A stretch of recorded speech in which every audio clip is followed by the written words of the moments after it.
રાજકોટ જિલ્લા પંચાયતની જનરલ સભા અધિક જમા વિરોધ પક્ષના નેતા મનસુખભાઈ સાકરિયા ઉગ્ર રજૂઆત સાથે ખૂબ જ વિરોધ કરેલો, જેમાં રોડ રસ્તા અને બાંધકામના થયેલા ભ્રષ્ટાચાર અંગે ખૂબ જ મોટો વિરોધ કરેલો। ત્યારબાદ પરસોત્તમભાઈ રૂપાલા પણ ત્યાં આવેલ હતા, જેને ધ્યાનમાં રાખીને પણ મનસુખભાઈ સાકરિયાએ ઉગ્ર વિરોધ કર્યો હતો। સામે શાસક પક્ષવાળાઓએ મનસુખભાઈ સાકરિયા ઉપર પણ ભ્રષ્ટાચારના આરોપો લગાવ્યા હતા। તેના જવાબના ભાગરૂપે મનસુખભાઈ સાકરિયાએ વળતા જવાબમાં એવું જણાવ્યું હતું કે જો તેમણે ભ્રષ્ટાચાર કર્યો હોય તો સાબિત કરી બતાવે। તેના જવાબમાં વાસદ પક્ષ પાસે કોઈ પણ જવાબ હતો નહીં। રિપોર્ટર પ્રવીણ મેર, રાજકોટ।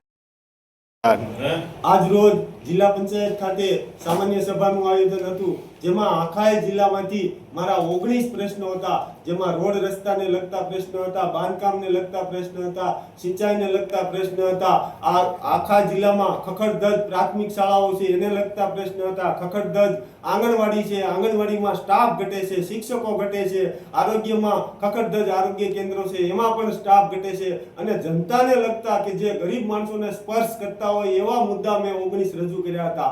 પણ આ ભાજપની બોડી ભારતીય જનતા પાર્ટીની અંદર કોઈ પણ વિરોધ પક્ષને સાંભળવામાં આવતો નથી। જનતાના પ્રશ્નો છે એને દબાવવામાં આવે છે અને ઉલટાનું કોર્ટ ચોરને દંડક કરે, ચોર કોટવાલને દંડક કરે એવી વાત છે। આ જિલ્લા પંચાયતની અંદર ગયા વર્ષે 16 લાખ રૂપિયાનું સફાઈનું ટેન્ડર હતું અને એ પાર્ટી કામ કરતી હતી, એ મિલી ભગત કરી અને આ વર્ષે છે 40 લાખ રૂપિયાનું છે ટેન્ડર આપવામાં આવ્યું છે। તો ભાઈ કોના બાપની દિવાળી? આ ગરીબ જનતાના પૈસા છે, ગરીબ ખેડૂતોના પૈસા છે। તમે આવી રીતે બેફામ વાપરશો તો એ કુદરત તમને માફ નહીં કરે।